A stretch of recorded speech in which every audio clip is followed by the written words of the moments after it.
Keluar. Jangan dari pengecut.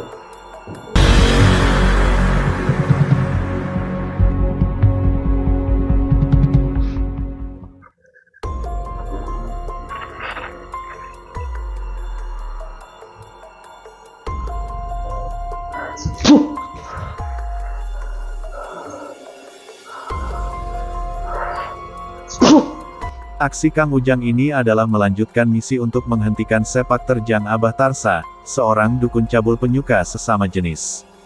Ketika akhirnya Kang Ujang meminta Abah Tarsa untuk bertobat dari perbuatan sesatnya.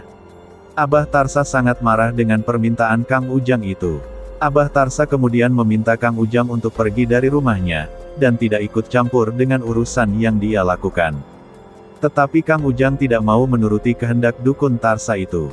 Kang Ujang kemudian berkata, bahwa dia sengaja datang ke rumah ini adalah untuk menyadarkan perbuatan sesat dukun Tarsa. Maka jika misinya ini belum selesai, maka dia akan terus ada di tempat ini. Kang Ujang kembali meminta dukun Tarsa untuk berhenti saja dari perbuatan sesatnya. Karena kalau tidak, dia akan mengobrak-abrik rumah ini, dan dia akan menghajarnya. Mendengar misi dan ancaman Kang Ujang ini, dukun Tarsa kemudian tidak berpikir panjang lagi. Dia kemudian mengeluarkan semua ilmunya, untuk menghajar Kang Ujang yang ada di hadapannya. Maka terjadilah pertarungan Kang Ujang dengan Abah Tarsa. Dan karena merasa kewalahan dengan serangan Kang Ujang, Abah Tarsa kemudian kabur, dan masuk ke dalam kamarnya. Anak buah dukun Tarsa juga mencoba untuk membantu dukun junjungannya itu. Dia berganti melawan Kang Ujang, tetapi mereka pun juga dapat dikalahkan. Setelah mengalahkan anak buah dukun itu, Kang Ujang kemudian mencoba menobatkan perempuan yang melakukan ritual sesat di rumah itu. Namun perempuan yang sudah terpengaruh dengan dukun Tarsa itu juga melawan Kang Ujang. Maka Kang Ujang pun terpaksa melumpuhkan dua perempuan itu. Dan tidak mau berlama-lama lagi. Kang Ujang kemudian kembali ke kamar tempat dukun Tarsa bersembunyi. Karena dia ingin segera menghabisi dukun yang sangat menyesatkan ini. Akan tetapi, dari balik kamar itu, ternyata Abah Tarsa dibantu oleh beberapa orang yang ada di rumah itu.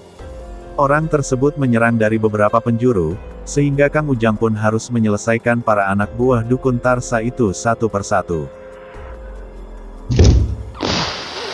Dari berbagai macam penjuru kurang aja. Kang Ujang pun berhasil melumpuhkan dua orang anak buah dukun Tarsa yang menyerangnya dari belakang itu. Akan tetapi serangan itu belum berhenti sampai di situ.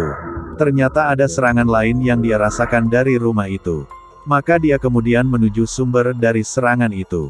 Dan ternyata, serangan itu datang dari anak buah dukun Tarsa yang tadi sudah ditumbangkannya. Maka tidak mau pikir panjang lagi, anak buah dukun Tarsa itu langsung dihajar Kang Ujang, sehingga kini dia sudah benar-benar tak berdaya.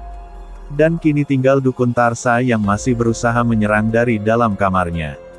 Dan saatnya lah, Kang Ujang untuk benar-benar menghancurkan sumber dari perbuatan sesat dukun Tarsa, yang selama ini dilakukannya bersama para pengikutnya. Kalau berani keluar, jangan di dalam. Ayo kita selesaikan pada malam hari ini. Keluar. Terjadilah kembali pertarungan yang hebat antara Kang Ujang dengan dukun Tarsa. Dan kali ini, dukun itu benar-benar mengeluarkan seluruh ilmu yang dimilikinya. Dia memanggil semua perewangan yang selama ini membantunya, sehingga kali ini dukun Tarsa tampak sangat kuat. Akan tetapi, yang dukun Tarsa hadapi adalah Kang Ujang Bustomi. Seorang pendekar pembasmi dukun santet yang belum pernah tertandingi. Sehingga sehebat apapun dukun Tarsa menyerang, sedikitpun Kang Ujang tidak surut ke belakang. Kang Ujang pun kemudian mengeluarkan ilmu pamungkasnya.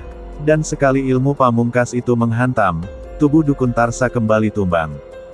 Dan kali ini, tubuh tua itu sudah tak bergerak sama sekali.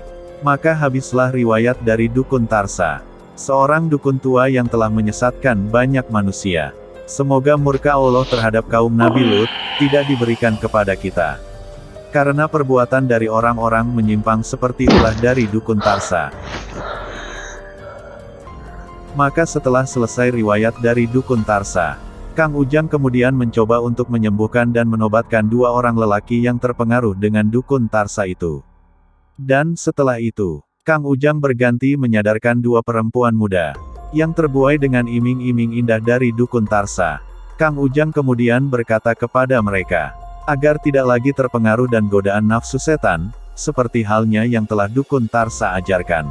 Aduh, kasihan orang tua kamu, kasihan suami kamu, set kayak gini.